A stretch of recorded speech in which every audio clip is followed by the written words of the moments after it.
Good morning from Highbury in Islington Station, just behind me over there, where there's a rather exciting press event happening this morning to launch something brand new. That's right, the new 2024 tube map, where the overground lines are getting new names and new colours.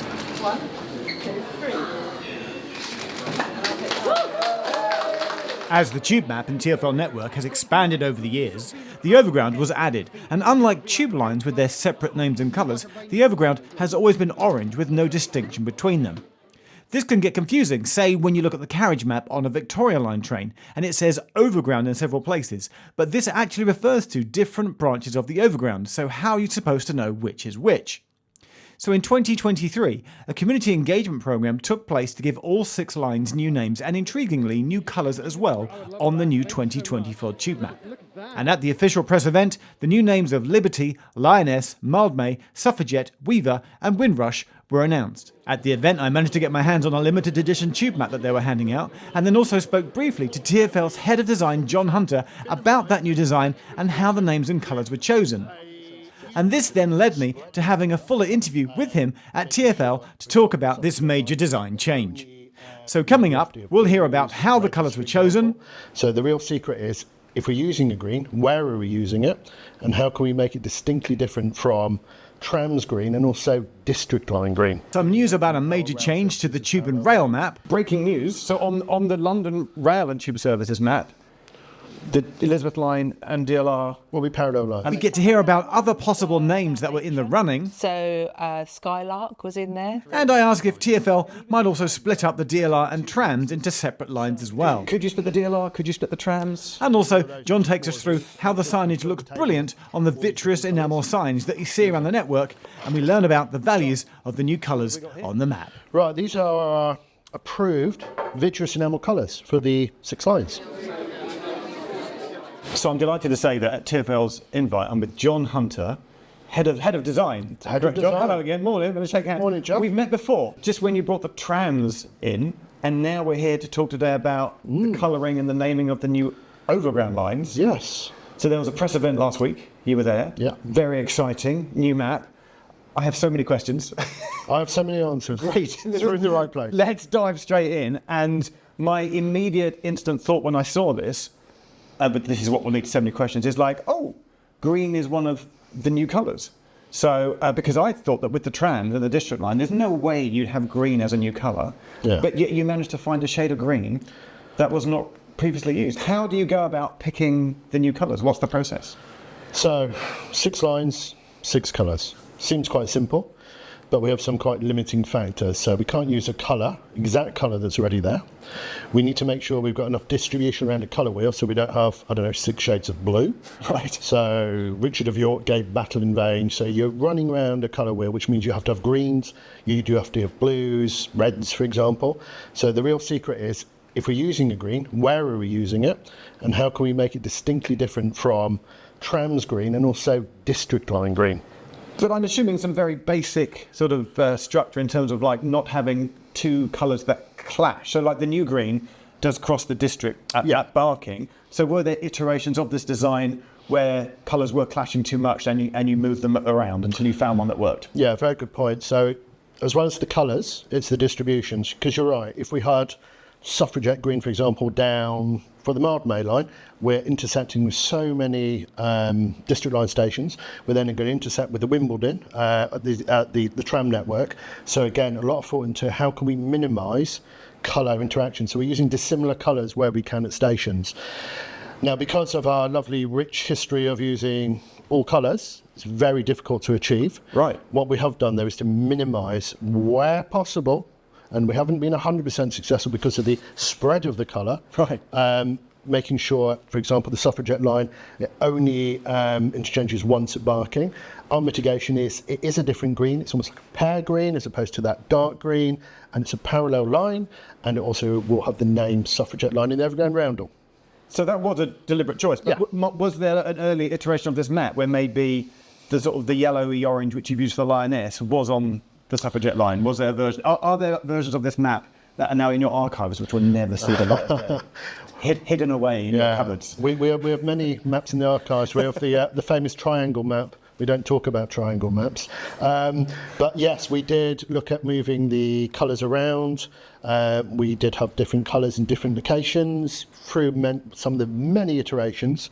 But this one, because of the naming, because of the colour association with some of the lines, because of the minimisation of any conflict on colours, this was definitely the most appropriate, balanced solution. Right, because the suffragette colours were, I believe, white, purple and green. Yeah, white, purple and green. Green was a deliberate choice for that line. Yeah, we tried white. Didn't have enough contrast. So white on white, not a strong choice. Not good enough. For a map. Right. Also importantly, purple, the Elizabeth line. Right. It's quite a lot of Elizabeth line this end of the map. So Forest Gate, Wanstead Park, we'd have a parallel purple and a parallel purple. So again, looking at how can we incorporate the suffragette colours. So the green of the logo, we put it onto the line. Yes, we realised there was a singular instance at Barking. As you say, at Barking, yeah. But the mitigations, parallel line, the line name, it is a different green. I know they look very similar on the map, but we'll show you some samples shortly, and you can see it really is it's like a pear green as opposed to a dark green.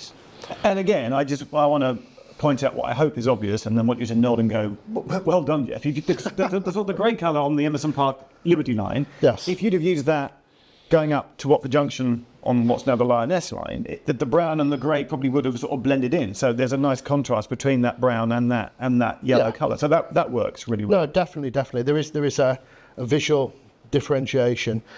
What I would point out though is with all of the different media that we're using colours on, vitreous enamel, digital screens, printed products, we will be fine-tuning the colour output, for example, on the Lioness line next to the Bakerloo line, to make sure when it's printed we're getting that intent of that golden yellow, and it does look visually as strong as the other parallel lines. So there is a finite amount of colours. Right? I often look at the Paris Metro map and think, guys, you're going to run out of colours one day, and they're in the process of adding new lines as well. Is the TfL map going to run out of colours one day?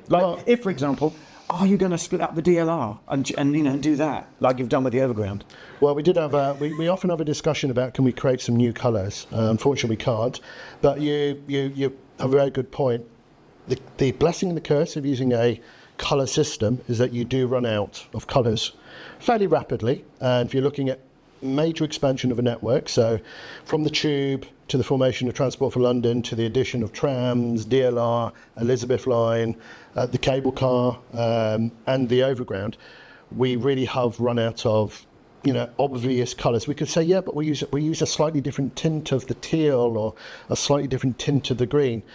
The problem is, and the challenge is that through reproduction, particularly on printed materials, the colours will look very, very similar. This is why you see there's a stark difference on the colours of the Overground. So we deliberately haven't gone for a slightly, we could have gone for a green and then maybe a different green, or I don't know, two different colours of blue, for example. But from the visual, from the cognitive load, we've tried to make it super simple, particularly during the learning phase, when this is all launched later this year. You could probably draw a mental map now, thinking, right, Jubilee line, that's the grey one, it goes sort of down the centre and up to Stratford, or Central line, that's the red one through the centre. There's going to be a big learning phase of this, so we really want people to have a super strong colour association and a naming association. So Mildmay blue through Stratford, for example. So that's why it's so important. Mildmay is blue, Lioness is yellow, Suffragette is green, trying to really give them a difference. And did you sort of have test versions of this map? Like, do you sit in-house and go, we like that one, we don't like that one? How do you actually decide what the best final version is? Yeah, lots of testing. We do quite a lot digitally, using digital tools. So if we're looking at what's the impact of these colours, for example, with certain forms of colour blindness, we can simulate.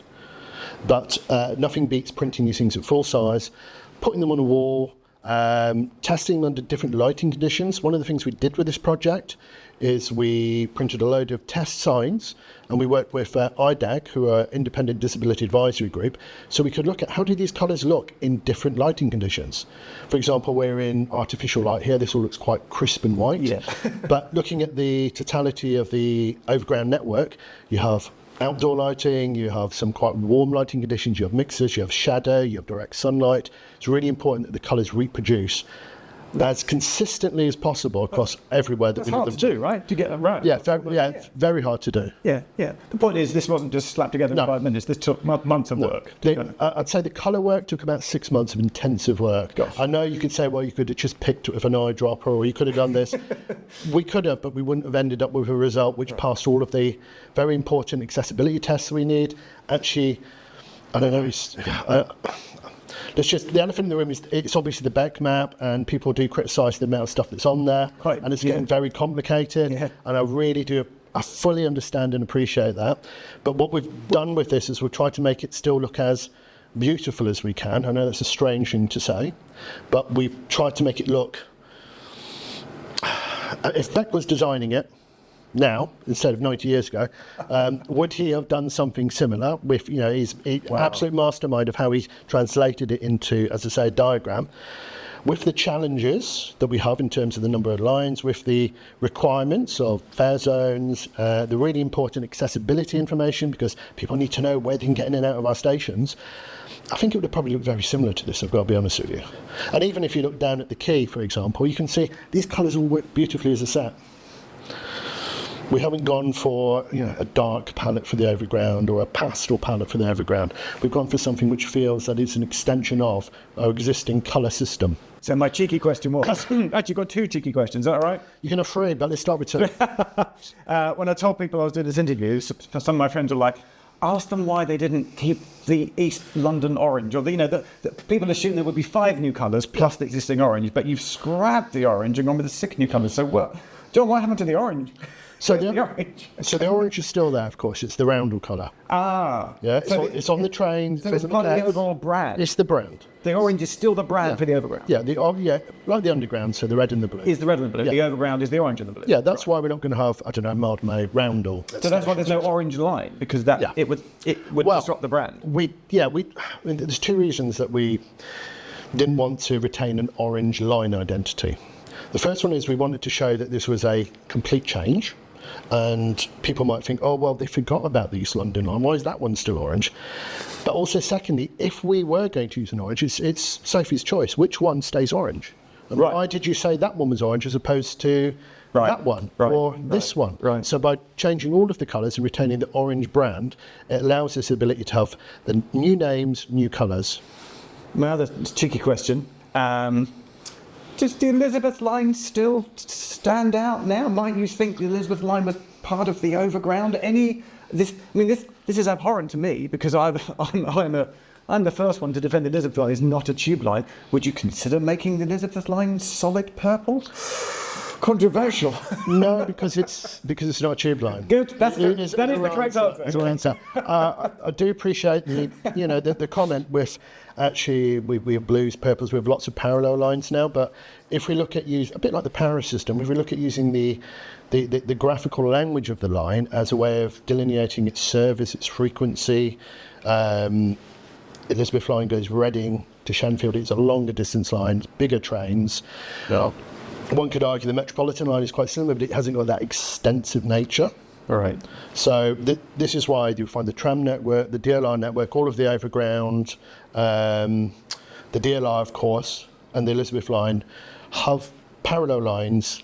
It's just a shorthand of knowing, right, it's the Jubilee line, a train must be every 3 or 4 minutes, Victoria line, etc.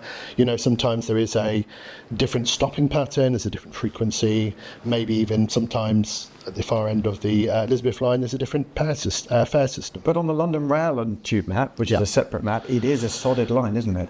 It's currently a solid line. It's a very good observation, Geoff. The way they were delineated, all of our lines were solid. All of the other TOCs, train operating companies. So even on the London Rail map, the Overground was all solid orange rather than cased orange, wasn't it? Yeah. Yes. So are they going to become? I'll do a nice penal reveal because we have a map of that underneath here. No way. Okay. Well, then we're going to talk about some of the interest. All right. So shall we take this away? Okay.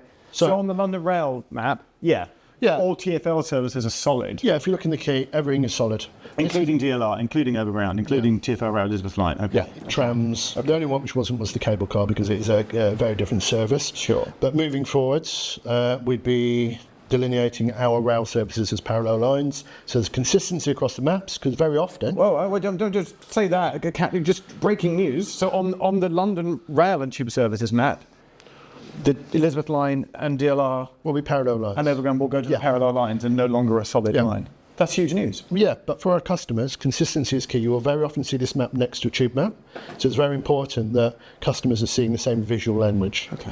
We'll be working with the RDG, who represent all of the train companies, on how we achieve this. We've had discussions already, but we will, for the first time in a long time, have consistency across our tube mapping products.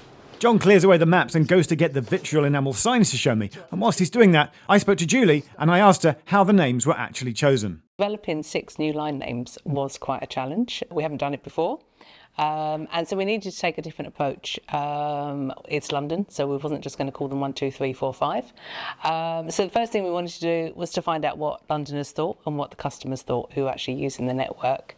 And what came out of that, we needed a bit of a framework, something that was going to guide us. And people were interested in stories about London, movements and moments that have happened in London. So we worked with the agency, DNCO, and they went out and they talked to people on the network, talked to historians, stakeholders, staff, a whole raft of different people. And as you can imagine, they also did creative workshops. So as you can imagine, we had loads of names that were thrown into the bucket, and then we needed to sift through those and get them down to a reasonable number of names. So some of the other ones were around nature. So Skylark was in there. There's a big reserve that's up in Enfield direction, I think, where they've got a protected area to look after skylarks. So that was one of my favourite ones that didn't make the shortlist. Some were after people that had lived on the network, but we decided that we weren't going to go with individuals' names, and some of the ones that came out of one of the workshops that I went to, which was with young people, were quite funny, like Dixie after the Dixie chicken shop.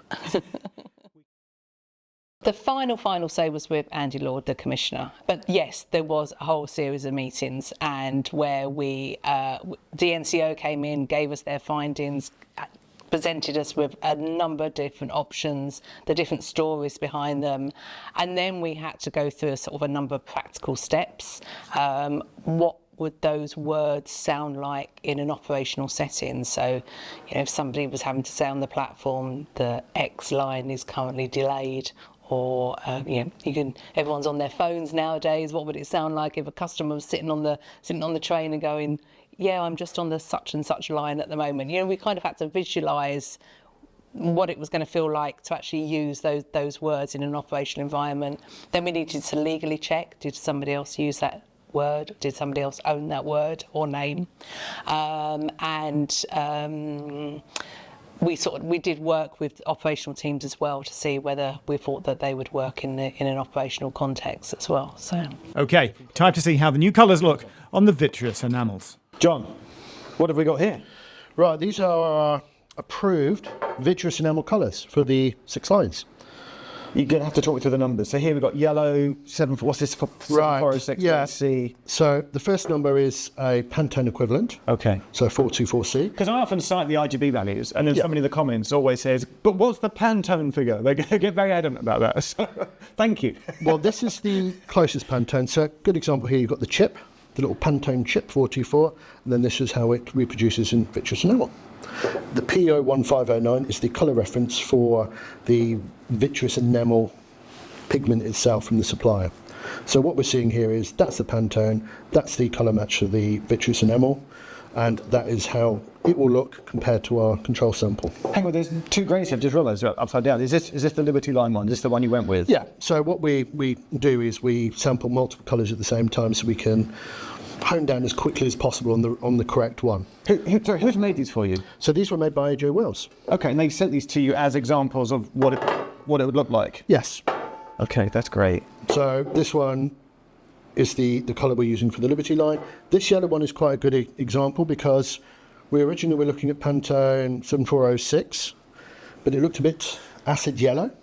So we asked them to sample a slightly different variant using, instead of PO1620, very, very memorable number, they used PO121. And that's given us a warmer yellow, which is the colour that we're using for the Lioness. So this is the Lioness yellow? Yeah. Again, so the red one is, remind me, is which line? Windrush. And That's again, the line. 2 different samples. There were 2 different samples, and Yeah. you went with this one here. Yeah. Okay.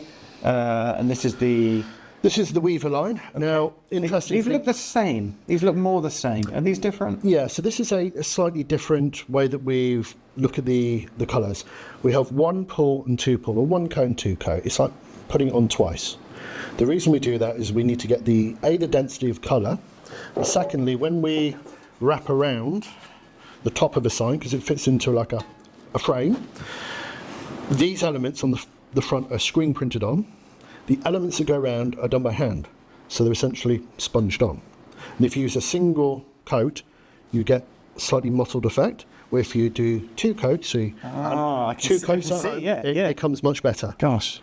Now, I'm just going to pull you back to a few minutes ago. You didn't actually answer my question. Like a sneaky politician, when I said, will you ever split the DLR into its... is it 2 or 3? Is that 3 lines? And even the trams are effectively 2 services. So Could you split the DLR? Could you split the trams? well, the DLR is currently split on certain products. So on the in-train maps, we have That's 3 right, shades yeah. 3 shades of teal. So why not just bring those to... Why not just bring those to the tube map? We need to balance the visual complexity of the map versus the benefit to a customer. We always keep these things under review, and maybe because of doing the overground line differentiation, we will look again about actually would we incorporate that on the tube map.